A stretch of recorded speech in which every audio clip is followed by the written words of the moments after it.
What's your message to Americans who might look around and feel like, this country isn't worth fighting for, or we're sort of in a really bad way right now? Well, let me tell you something. We don't need to make America great again. America is great. America is the greatest country in the history of the world. And it's the greatest country in the history of the world because of our people.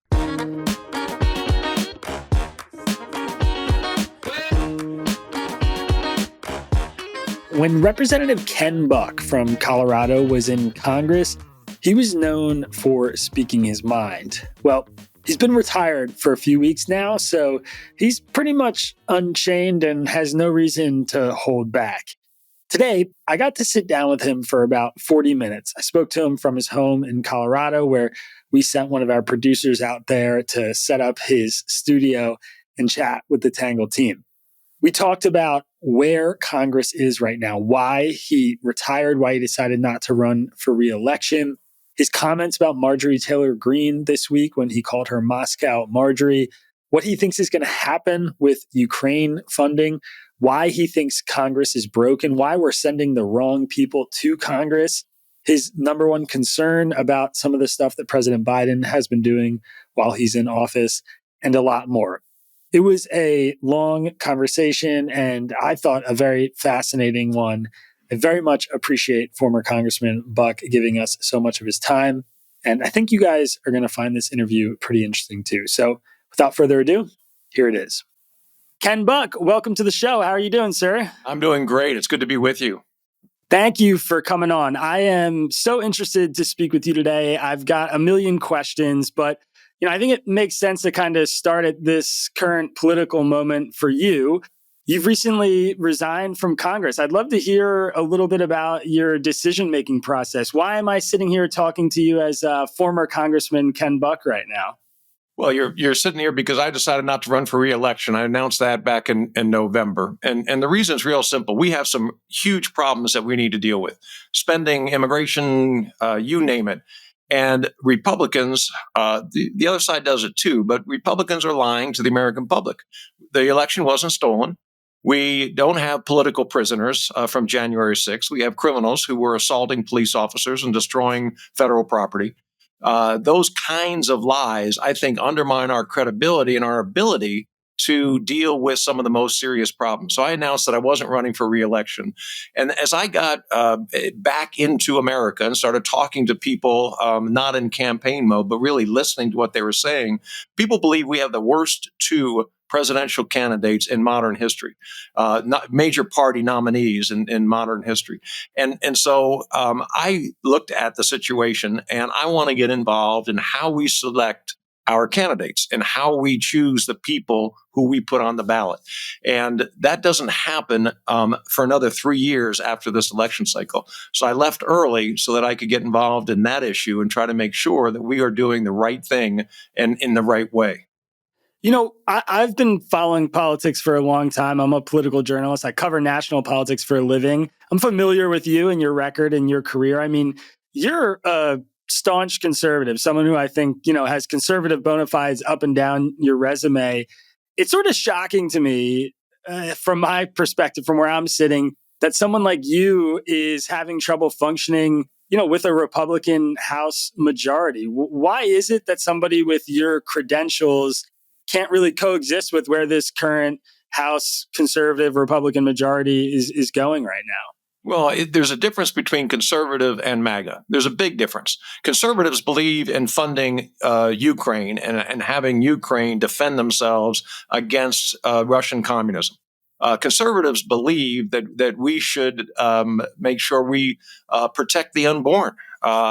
Conservatives believe all kinds of things that Donald Trump has walked away from, that Donald Trump does not prioritize. And so, and yet there's certainly a conservative thread through MAGA world, and it's not as if it is some kind of hidden liberal agenda. It is its own brand of conservatism, but it isn't the Reagan conservatism. It isn't the traditional conservatism. It isn't the conservatism that I think is best for the country. Yeah, I want to talk a little bit about the Ukraine stuff too, because that seems to be one of the big fights that's coming up in Congress right now. And I know you're no longer a member of the House, but you were there a few weeks ago. So I feel like you'd have a pretty good read on where things might be heading. What do you think is going to happen with this fight to fund Ukraine and to support them in this war? I mean, you made some pretty strong comments about Marjorie Taylor Greene, one of your former colleagues this week, called her Moscow Marjorie, sort of implying that she had Russia's interests in mind. I mean, is there a real contingent of members of the House who are going to stop this funding from coming down the pike? And how do you see this playing out? Well, let me explain Moscow Marjorie, if I can, for just a second. It is very clear that Russia is putting messages into our social media stream in America. And it's also very clear that some Republicans in the House and some Republicans outside the House are picking up on those messages and delivering those messages. The first thing that Marjorie said after the October 7th Hamas attack on Israel was we need an investigation to see if Ukraine is selling the weapons that we're giving to them on the black market, to see if those weapons were used by Hamas against Americans and Israelis.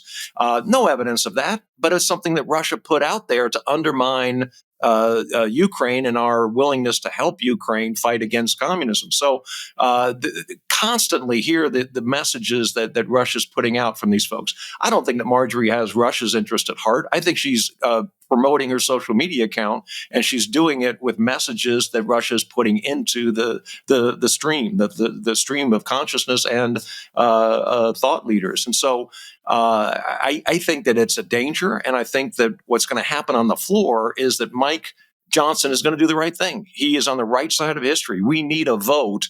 Doesn't mean it's going to pass, but we need a vote on Ukraine funding on the floor. And for those people to suggest that a speaker should lose his job because he gave a vote, they fundamentally misunderstand the legislative process. That's what legislation is all about. Get a vote. If you convince people not to vote for it, great. But to stop something from coming to the floor that is as important as Ukraine funding is just not good policy. I'm curious if maybe you can make the case to me. I mean, I think, I agree with you certainly about the divisions in kind of the MAGA world and some more traditional conservatives about how to approach this war.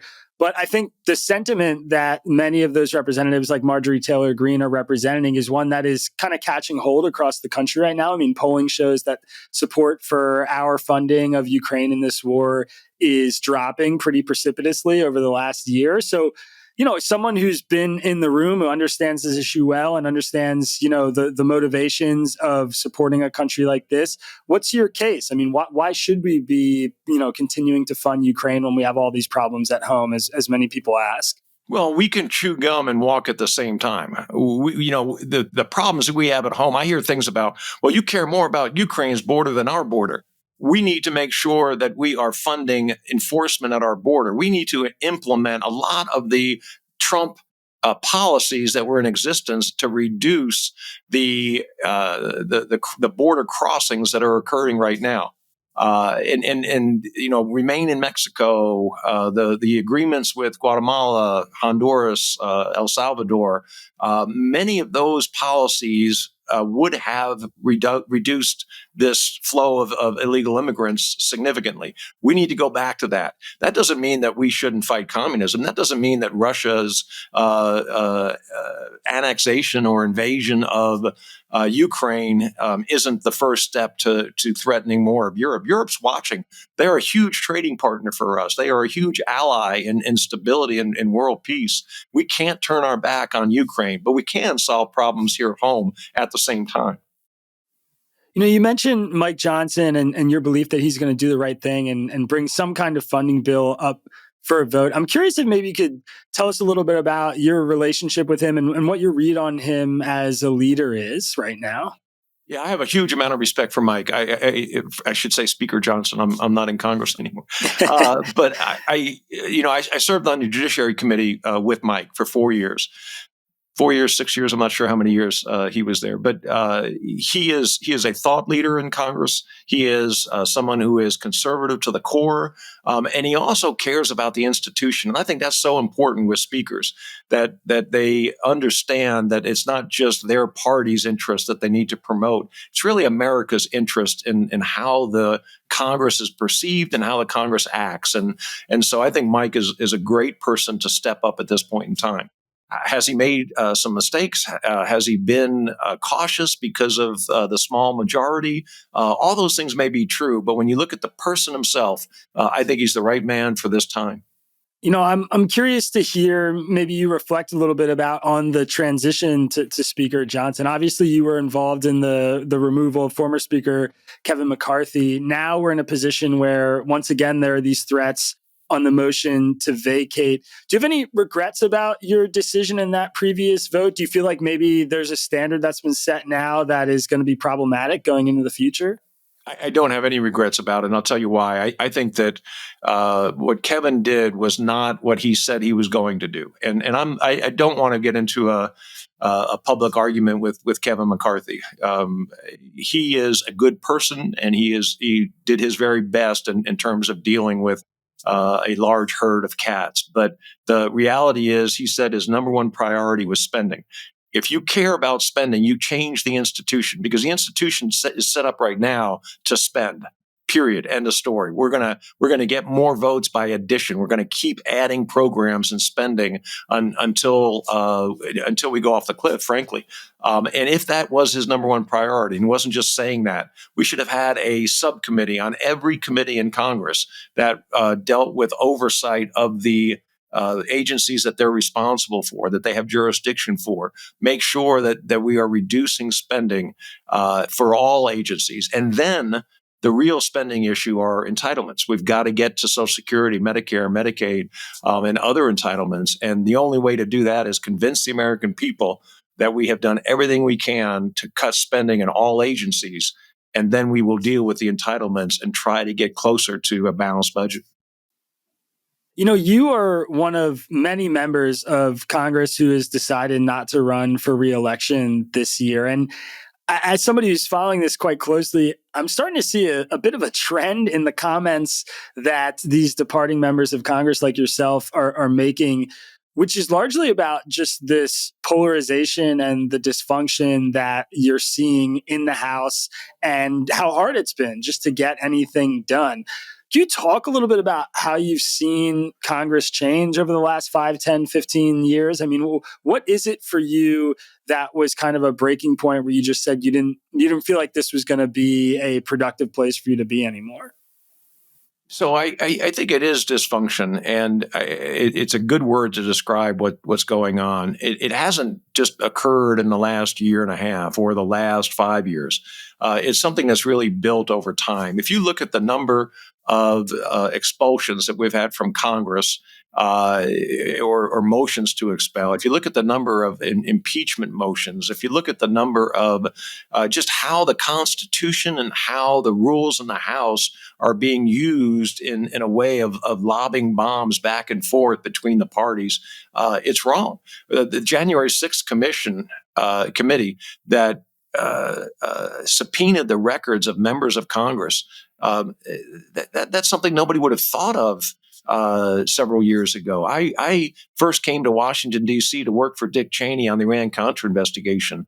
There was absolutely behind the scenes a collegiality.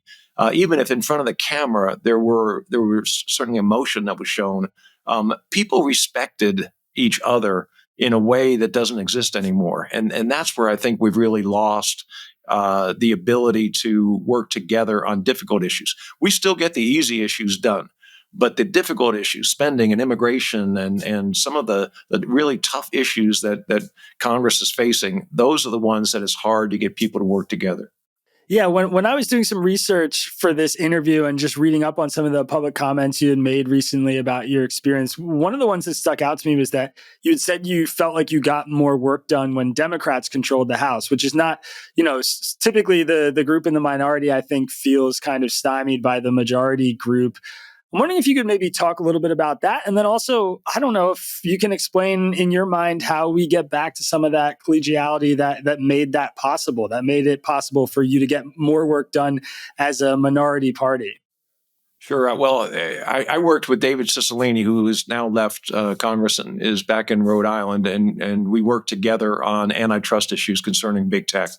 And that was a really important project that we had. And so many Republicans just came up with this nonsense. Well, we shouldn't interfere in the marketplace. There is no market. These are monopolies. They don't have a market. They don't have competition. The antitrust laws were set up with good reason that brought this country great wealth and prosperity and innovation.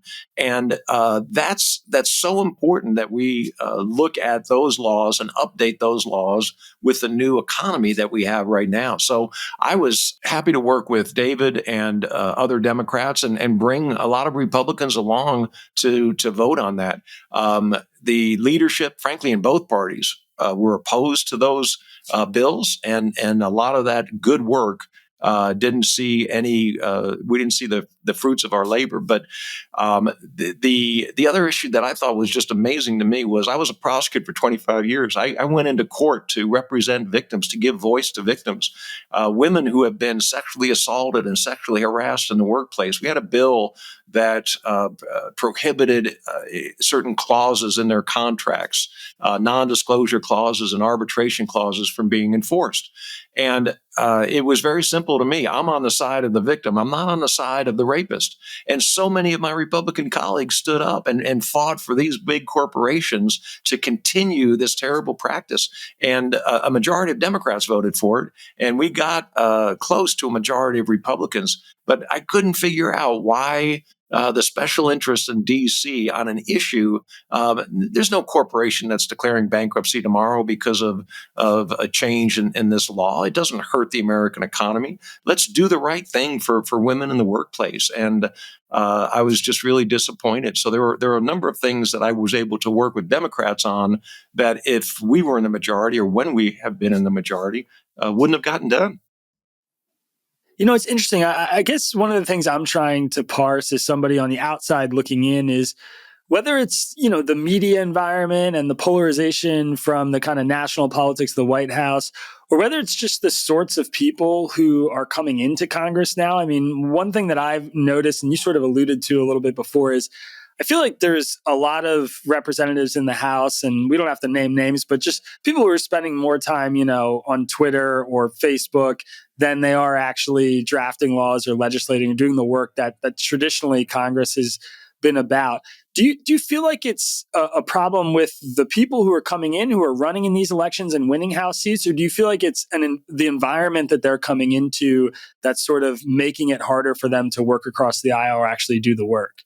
No, I don't think it's the environment. I think they're creating the environment. We have a problem with how we elect members of Congress, the House, the Senate, governors, state legislatures. And the problem is that someone can win a primary with 34% of the vote. And and I know that the primary vote is low anyway to start with, but they win that low vote with 34% of the vote, and then because they're in a deep red or a deep blue district, they win the general election. And the result of that is that we get these people who have no background, who have no business making policy for the United States of America, and what they focus on is getting reelected and making themselves a social media star in a way that is harmful. It's harmful because they are publicly attacking particular members. It's one thing to have a policy debate on social media. It's one thing to have a policy debate on TV or radio. It's another thing when you attack a particular member. Now, there are folks out there in the public who love that. The social media stardom increases. But it doesn't help when you have to close the doors and actually solve problems. There are a lot of solutions out there people have proposed to the kind of primary problem you just described. I mean, whether it's ranked choice voting or open primaries, is there an idea in your mind about how we might be able to fix that and address that kind of root problem you just identified? Yeah, I have a lot of ideas right now, and I'm talking to folks, and I'm trying to figure out what the best solution is, and also what the best process is to make that solution happen. I think it's really important that the states, and I believe this for healthcare, I believe it for abortion, I believe it for all kinds of issues. The states are the best level to try and see different types of innovation.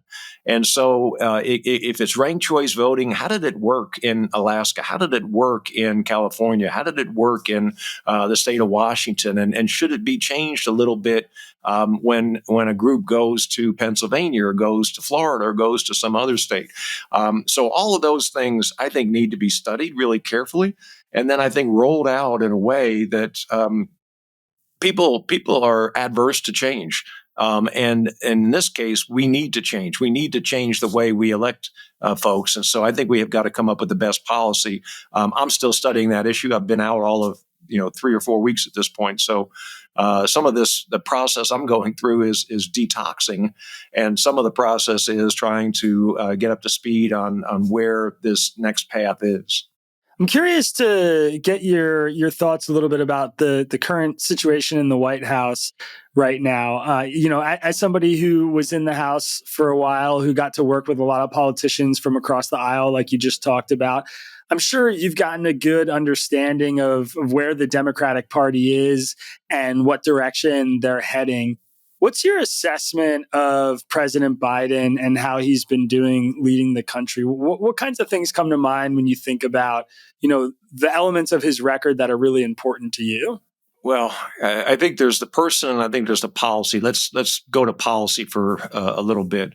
I think President Biden hasn't seen a federal program that he doesn't love and wants to expand. And we can't keep spending money at the rate we're spending money right now. We can fund Ukraine, and I think we would get very broad Republican support. We wouldn't get everybody, but we'd get broad Republican support if we had to pay for it. If we went into the IRS funding bill and said, you're not going to get 87,000 new employees, you're going to get 20,000 new employees, we're going to take some of that money to fund Ukraine. If we went into the Inflation Reduction Act, which was anything but an Inflation Reduction Act, and we said, we're going to take some of this money and we're going to fund Israel, we're going to fund Ukraine, we're going to fund the Pacific Rim to protect Taiwan and South Korea and Japan and other countries from Philippines, other countries from Chinese aggression. Those are good policies to find money that's going to be spent on the wrong things and put it to the right things, or reduce spending altogether is even better. But I think that President Biden's biggest mistake is that he has overspent, caused inflation, and really hurt the economy. As a person, I really question whether President Biden is fit for another 4 years in office.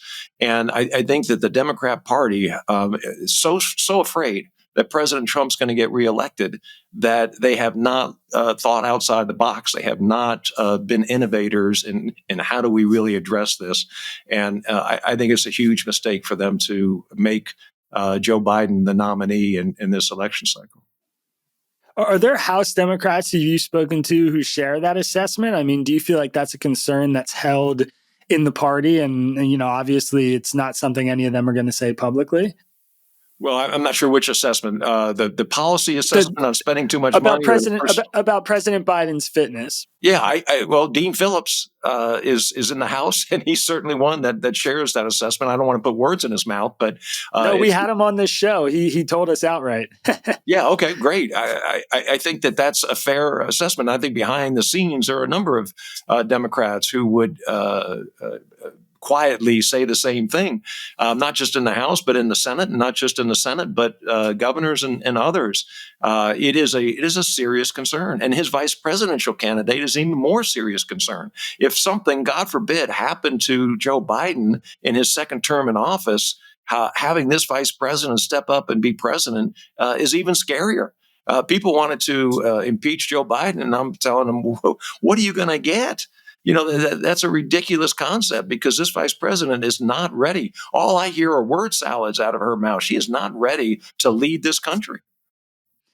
I want to talk a little bit more about the spending question, because I know this is an issue that you care a great deal about. It's one I care a great deal about. And I hear you on, the IRS pay for to fund Ukraine. And that's obviously a super relevant idea to bring forward, in order to maybe win over some votes in the House on that specific issue. But I think zooming out, just looking at our debt and deficit situation, we're going to need a lot more to kind of fix the problems that we have. And from where I'm sitting, it seems obvious to me, at least, that reforming something like Social Security or Medicare or Medicaid is a necessary thing to do. I also happen to think that we need to address some of the bloat in the military, and maybe not necessarily cut spending, but find ways to fix some of the waste that we have there.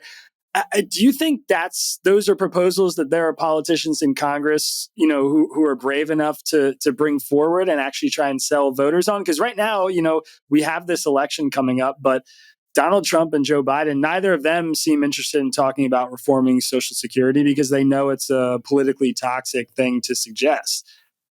So big problem with reforming Social Security. First, we've got to make it absolutely clear that the promise that we've made to seniors is not going to be broken. What we need to do is we need to reform Social Security as it applies to workers entering the workforce. So people in their 20s to mid 30s are not going to be able to retire at the same time that I'm going to be able to retire, or that others with my color hair are going to be able to retire. But I think the real problem is, on the one hand, you are saying, and this is what the Democrats don't like, we're going to raise the retirement age for Social Security. It makes sense to me because, frankly, the lifespan in America has increased, and therefore raising the retirement age makes sense. On the other hand, you get the policy that Republicans don't like, and that is you have to raise the cap on the taxes. You've got to go from 140,000 up to 240,000, and we have more Americans making higher incomes, and so that cap. But that's a tax increase. And as soon as you start talking about tax increases with Republicans, you got problems. And so those are the two main policies that will make Social Security solvent again. And when you get to Medicare, much more difficult issue, and it's driven by all kinds of factors that we need to look at. But there are solutions. But both sides are going to have to swallow hard and convince the American public that saving Social Security is worth it, and this is what we're going to do to save it. I'm curious to kind of hear how you intend to approach this upcoming election, given some of these policy differences and policy similarities that we're talking about, on both sides of the aisle. You said, you don't feel like President Biden is fit for office and that he has, been spending recklessly. And you, on the other side, you have a former president, Donald Trump, who I know you've been very critical of. Do you plan to endorse the Republican nominee, former President Donald Trump? How are you going to navigate that with your party if you don't? I'm happy to come back on in October and answer that question. Right now, we haven't had the conventions. We haven't seen what's going to happen with President Trump's vice presidential selection. There are a lot of issues to me that are still wide open. I will not support a convicted felon for office. We've got some trials ahead of us, and we'll see what happens with those trials. But I'm not ready now to say anything is off the table. I want to get back to Congress for just a moment. Another thing that I saw you talking about recently that really hit home for me as an issue that I cared about and is related to the election question too, is the sort of quote unquote perpetual fundraising issue we have in Congress, where many members are so focused on kind of winning the next election that they can't actually focus on the work that's in front of them. You're out of Congress now, and I know you're going to be looking for all different ways to sort of throw your weight around and solutions to some of these problems you care about, working on them from the outside in. Could you explain this issue to people who might not understand what it's like to be a member who wants to hold on to his seat, and why this is something that really matters? Sure. The simple answer is that it takes multiple millions of dollars to run in a competitive district. And you can raise money now; it's 11,600 or some number around there for a married couple you can get a contribution of 11,000 some odd dollars. It takes a whole lot of $11,000 to get up to 2 or 3 million, and it takes a lot of $50 checks from small donors to get up to 2 or 3 million. And so it requires a lot of time. You're running every 2 years, and every 2 years you've got that same large amount to run. And that therefore you've got to go to lobbyists, you've got to go to others and ask them for money. And while you're doing that, you're also trying to speak and help outside groups raise money. They can raise money in larger amounts and spend money in larger amounts. And so if those outside groups are supporting a particular member of Congress, that's a big deal and helps to get over that hurdle. The fundraising for some members takes up about half of the time that they have in DC and in their districts. And that is that really takes away, because the other thing that happens in DC especially is you've got constituent groups come in. You got the chiropractors today and the dentists tomorrow, and and they all come in and they expect to see their congressman. So you're not sitting there thinking about what's the answer to Social Security. What is the right balance between retirement age and taxes and some of the other issues that are out there. You don't get that time to think. You're basically the box of cornflakes. Other people are promoting you, marketing you, and you have to find ways to raise the money to help them get that done. Do you see a way to fix that, to address that? I mean, how can we change that dynamic fundamentally? I don't see an easy way to do it. I don't believe in public funding for campaigns. I think that raising money is, and I don't mean 50% of someone's time, but raising money is an important way to get out and meet people and get your message out, and also it helps individuals who are donors. That's an expression of their First Amendment right to give money to somebody. And help that person get the message out is certainly covered by the Constitution and should be covered by the Constitution. So there is no easy answer for how do we fund campaigns and give members the time to do their job.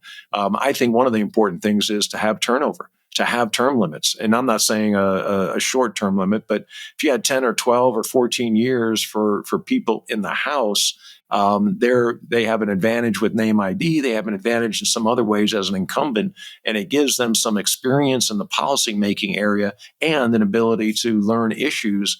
I knew issues an inch deep and a mile wide.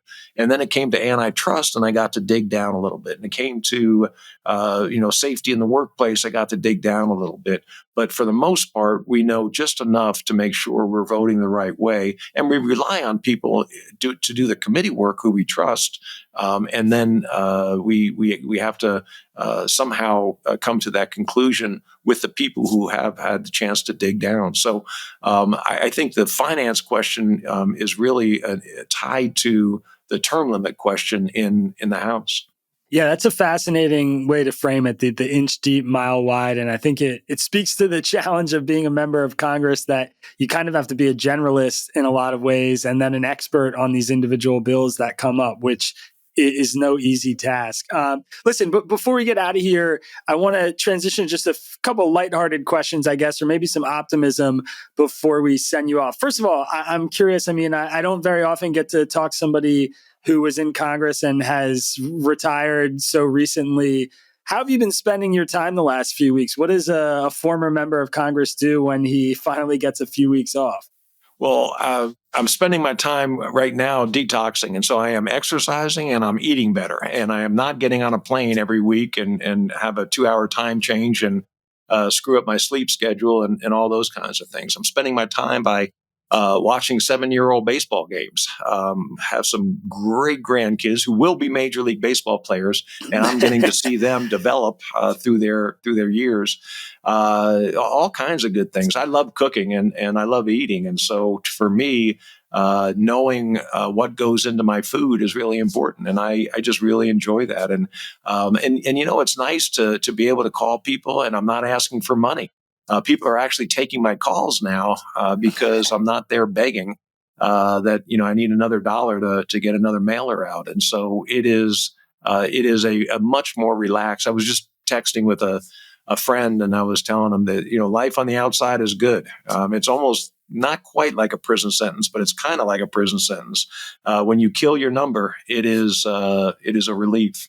Yeah. So I guess maybe that's the answer to the question, but I was curious too. I mean, do you envision a return to public service for you in the future in some capacity? I mean, what kinds of ideas do you have about how you might spend your time now that you are on the other side? Well, I think public service is a really good word to use. I have no intention of running for office again, and I have no intention of serving in an administration in any capacity. But I think public service is broad enough that the answer is yes. I want to work on this election issue. I want to work on competition policy. I want to work on a number of different areas, and being able to do that in a way that allows me to retire at some point in the future. I want to go out and continue to talk on TV and other places and talk about why these issues are so important and why Americans need to get involved in our political system. One last thing before we go. I mean, we've been talking about a lot of things that are broken in our country and the things we need to fix. And I'm curious if maybe you could talk a little bit about, what gives you hope, what gives you optimism. I mean, you are somebody who left a very important chamber because of some of the dysfunction that you were seeing. But, you seem like you're still in a pretty good mood. What's your message to Americans who might look around and feel like, this country isn't worth fighting for, or we're sort of in a really bad way right now? Well, let me tell you something. We don't need to make America great again. America is great. America is the greatest country in the history of the world, and it's the greatest country in the history of the world because of our people. I had the real honor to nominate young people for the military academies. I got to interview those people. I got to talk to those people. They love this country. We have so much potential with our young generations. They love this country. They want to serve this country. They love the freedom that we have in this country. And I have great optimism that if us old folks just get out of the way and turn this over, it's going to be in the right hands. They have the optimism. They have the answers. They're willing to sacrifice. They want that input to make sure that their sacrifice is worthwhile. So I am an optimist because I've seen the young people that care so much and are so gifted and talented in our country. All right. Well, former Congressman Ken Buck, thank you so much for coming on. I really appreciate the time. And let's keep in touch. I'd love to do it again as, the election approaches and we see how some of these big issues break down going into the future. I would love to do that too. Thanks for having me on.